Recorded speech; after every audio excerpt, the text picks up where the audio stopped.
महाराष्ट्र शासनाच्या वतीने शासकीय आधारभूत केंद्रावर शेतकऱ्याचा चणा आणि तूर ही खरेदी प्रारंभ करण्यात आली होती।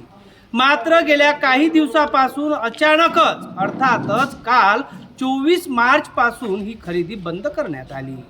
नोंदणी केलेल्या चणा आणि तूर उत्पादक शेतकऱ्यांनी ठरल्याप्रमाणे अचलपूर खरेदी विक्री संघाच्या केंद्रांवर नोंदणी केली होती। नोंदणी केल्यानंतर ठरल्याप्रमाणे खरेदी विक्री संघाच्या माध्यमातून प्रत्येक शेतकऱ्याला तूर आणि चणा खरेदीसाठी SMS पाठवण्यात आला। त्यामुळे शेतकऱ्यांनी उन्हातान्हात आपल्या घरातील तूर आणि चणा ट्रॅक्टर व इतर वाहनांच्या माध्यमातून परतवाडा येथील खरेदी केंद्रावर हा शेतीमाल घेऊन आले। मात्र अचानकच त्यांची ही खरेदी होणार नाही असा निरोप तेव्हा त्यांना देण्यात आला, तेव्हा शेतकऱ्यांनी आपल्या संतप्त प्रतिक्रिया व्यक्त केलेल्या आहेत। मोठ्या प्रमाणात हरभरा आणि तूर घरातच पडून असून आता हंगामाचा वेळ आलेला आहे। शेती मशागत करायची आहे आणि त्या बियाणे घ्यायचे आहे। अशातच हा माल विकून आपल्या हातात पैसे येतील या धारणेने शेतकरी आपला शेतीमाल विक्रीसाठी आणत असताना शासनाने अचानक पोर्टल बंद केले आणि बंद झालेले पोर्टलच या शेतकऱ्यांसाठी मारक ठरत आहे। अचलपूर खरेदी विक्री संघाच्या या खरेदी केंद्रावर आपण आहोत। शेतकऱ्यांच्या काय प्रतिक्रिया आहेत त्या आपण थेट जाणून घेऊ। शेतकऱ्यांचा संताप पाहता खरेदी विक्रीचे अध्यक्ष, उपाध्यक्ष सह संचालक मंडळही या खरेदी केंद्रावर दाखल झाले आहेत। शेतकऱ्याचा हरभरा आणि तूर ही खरेदी व्हावी अशी मागणी शासनाकडे केल्या जात आहे। शासनाने नोंदणी केलेल्या या शेतकऱ्यांचा संपूर्ण शेतीमाल अर्थातच नियमाप्रमाणे आवश्यक त्या नोंदी घेत खरेदी करावा अशा मागणी आता या ठिकाणी केल्या जात आहे।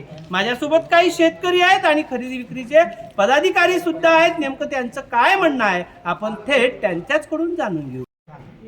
आम्ही काय परवाच्या दिवसपासून आलेलो आहोत इथेच, तर आजपर्यंतही आम्ही इथेच आहोत। आमचा आज सांगितलं आम्हाला सर की तुमचा हरभरा बा मोजल्या जाणार नाही, ऑनलाईन बंद झाला आहे।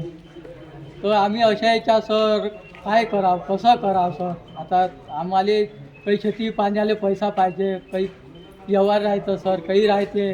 आता आम्ही उलीउली वावरं आले, काही आमचा उलीउलीच माल आहे, काही ते नाही। तर आम्हाला सर काही न्याय देण्यात यावं, काही म्हणजे चालू होण्यात यावं।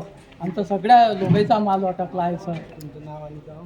माझं नाव रामदास गुजा भोसले, राहणार सिंधी बुद्रुक, तालुका अचलपूर, जिल्हा अमरावती। वेळेवर पोर्टल बंद करण्याचा निर्णय त्यांनी जर आधी सूचित केला असता 2 दिवसाआधी, तर तसं शेतकऱ्यांना आम्ही मेसेज सोडले असते किंवा त्यांना फोन करून बोलावलं नसतं। 2 दिवसापासून ते रात्रभर इथं जागून आणि उन्हातान्हात थांबून उपाशी तापाशी सेंटरवर थांबलेले आहेत। पण त्यांचा माल आता कोणी भाड्यानं ट्रॅक्टर घेऊन आलेला आहे, कोणी काय ना। आता याचा भुर्दंड कोण सहन करावा? आज परतवाडा अचलपूर तालुक्याचं तापमान 44 पेक्षा अधिक आहे आणि या तापमानात जीवाची लाही होत असताना शेतकरी उन्हातान्हात आपला चणा खरेदी केंद्रावर विक्री करण्यासाठी आलेला आहे। अशातच त्याला सांगितलं जातं की पोर्टल बंद झाला आहे, तुमच्या चणाची खरेदी होणार नाही। तेव्हा मात्र शेतकऱ्याची तळपायाची मस्तकात जाण्याची वेळ आली आहे। कारण शेतकऱ्यांनी किती अडचणी सहन करायचा, असेच काही अडचणी शासनाच्या या पोर्टलमुळे झालेली आहे। खरेदी विक्री संघाचे अध्यक्ष प्रभुदासजी ठाकरे, त्याचप्रमाणे संचालक आणि उपाध्यक्ष सुद्धा या ठिकाणी आहेत, व्यवस्थापक आहेत। काय त्यांचं म्हणणं आहे जेणेकरून हे पोर्टलमुळे झालेली उद्भवलेली अडचण, शेतकऱ्यांची समस्या निकाली निघणार का, त्यासाठी ते काय करणार ते थेट त्यांच्याचकडून जाणून घेऊ। वेळेवरच सर आज सांगितलं गेलेलं आहे की आमचं आतापर्यंत तुरीचं आणि चण्याचं सेंटर चालू होतं। हा दोन्ही याच्यात प्रामाणिकपणे मापं आणि सगळ्याच गोष्टी बरोबर चालू होते। त्यामुळे कालच वेळेवर सांगण्यात आलं की पोर्टल बंद झालं। पोर्टल हे रात्री 8 वाजता बंद झालं। मापं हे 7 वाजेपर्यंत चालतं। 7 वाजेपर्यंत मापं झाल्यानंतर फक्त 40 क्विंटलचीच एंट्री मारल्या जाते। त्याच्यानंतर बाकीचे राहिलेले समजा 5-10 पोते, त्याचे 42-45 पोते असलेले, तर बाकीचे पोते दुसऱ्या दिवशी त्याचे हे होते, लाट एंट्री मारल्या जाते। त्यातले बऱ्याचशा कास्तकाराचे लाट एंट्री मारायचे आहेत। त्यातल्या त्यातच पहिले शासनानं तर 15 ते 20 दिवस बारदाण्यामुळे सगळ्या शेतकऱ्याला हे केलेलं आहे. त्याच्यामुळे 20 दिवस सेंटर हे पूर्ण बंद राहिलेलं आहे. त्याच्यानंतर इकडून तिकडून प्रयत्न करून बारदाना आणल्या गेलेला आहे. बाहेरून बारदाना बोलावला गेलेला आहे. त्याच्यासाठी खरेदी विक्री सेंटर म्हणा की जयसिंग म्हणा कोणती प्रत्येक सेंटरले जास्तीचे पैसे देऊन बारदाना बोलावण्यात आलेला आहे.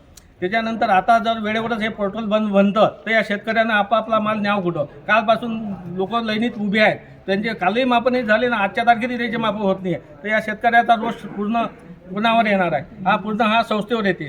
तर याबाबतीत सरकारने याच्यासाठी कोणती तरी सुविधा हे तयार करायला पाहिजे की वेळेवर 2 दिवसाची मुदत द्यायला पाहिजे, किंवा हे पहिलेच अगोदर 2 दिवसा अगोदर सांगायला पाहिजे होतं की बा 2 दिवसाच्या अगोदर सांगितलं असतं, आमचं उद्दिष्ट संपलेलं आहे, तर शेतकऱ्याला आम्ही त्याप्रमाणे हे केले असती, माहिती दिली असती, फोन केले असते. तसं काही न होता वेळेवरच हे पोर्टल बंद केलेलं आहे. त्यामुळे संपूर्ण शेतकरी अंगावर येत आहे. जास्त मिळत आहे म्हणून या ठिकाणी माल आणला. तशा पद्धतीचं संस्थेतर्फे ज्या काही 2-3 संस्था या ठिकाणी शेतकऱ्याचा माल खरेदी करत आहेत, त्यांची मॅसेज आणि फोन नंतर सर्व शेतकऱ्यांनी या ठिकाणी माल आणलेला आहे. आणि गव्हर्नमेंटने जे शासनाची खरेदी ही योजना सुरू होती, यामध्ये काल अचानक 5 वाजता पोर्टल बंद करून, म्हणजे ज्या कास्तकाराचा काल काटा झाला त्यांचं सुद्धा लॉट एंट्री या ठिकाणी झालेली नाही आहे.